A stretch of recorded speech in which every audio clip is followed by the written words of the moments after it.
Deixa eu te perguntar uma coisa. Você gostaria de viver de YouTube? Fazer seu próprio horário, trabalhar de onde você quiser e principalmente gerar muita receita?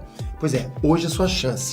Existe essa tradição nas ciências sociais de separar as culturas do arroz das culturas do trigo. Então, a plantação do arroz ela é muito mais intensiva e ela força as sociedades a serem muito mais coletivistas. Então, a gente tem sociedades do sudeste da Ásia que são muito mais coletivistas. Sim. Enquanto as sociedades tipicamente europeias que plantam trigo são mais individualistas porque o cultivo é mais simples. Então, assim, você desenvolveu uma maneira de se relacionar e de organizar a produção nos núcleos, nas famílias, que é um pouco diferente.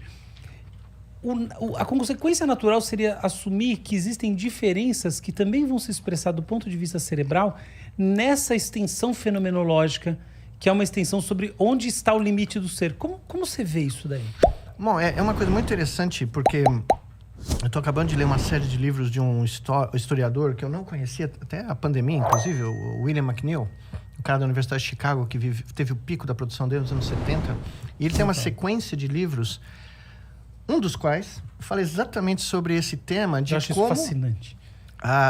Nós só existimos, nós só estamos aqui usando microfones, usando telefone celular, né, essas tecnologias, porque alguém no Neolítico descobriu como fazer agricultura e, num certo momento, na Mesopotâmia, no Egito, na Índia, na China, um excedente de produção deu margem para que alguém coletasse isso, não só para comer, mas para vender, e gerasse uma mais-valia que foi aplicada para quê? Para construir pirâmides, para construir templos e para construir tecnologias que ampliassem esse poder e voltassem lá para aumentar a produção de comida. Ou seja, tudo que nós estamos tocando, usando nesse momento, vem porque os nossos antepassados descobriram, por exemplo, na China, que era o rendimento calórico e o output de produção de arroz era muito maior do que as coisas que eles plantavam antes de descobrir como plantar arroz em alagados. Tá? Isso mudou a história da humanidade, dramaticamente.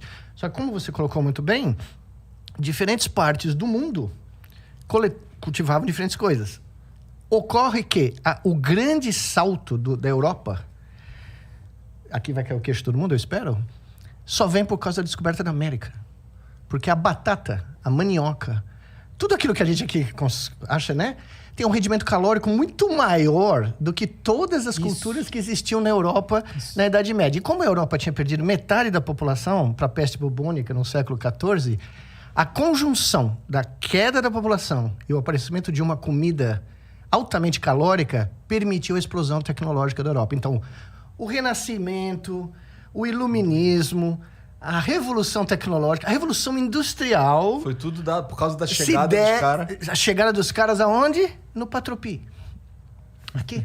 Que loucura. Não é sensacional? E muda, portanto... Nós subvencionamos o desenvolvimento da civilização ocidental. Então agradeçam a nós aí, povos do mundo. Isso.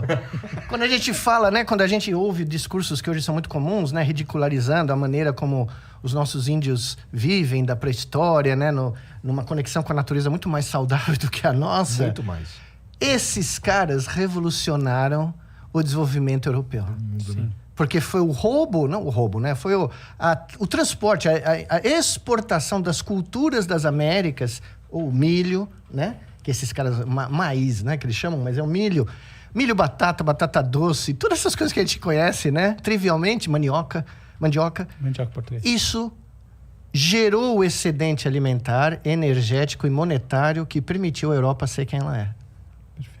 Caralho. Muito legal. Então você vê que... Nossa, isso vai muito longe. E você vê que existe essa questão da extensão também, o limite desse eu do europeu voltando para a questão... me ocorreu uma ideia. E é só por isso, porque a Europa teve excedente, né, econômico com isso, que o imperador Abel Ferreira I veio ao Brasil e levou ao Viver de Imponente a maior vitória épica da história do futebol brasileiro. Ele vai ser Eu vou ter que ouvir a metade. Eu tenho um amigo flamenguista que eu ligo pra ele periodicamente e falo, você já pagou a passagem? Tá. Terminou de pagar a prestação? Porque senão eu ajudo. Seria o maior prazer, né? Muito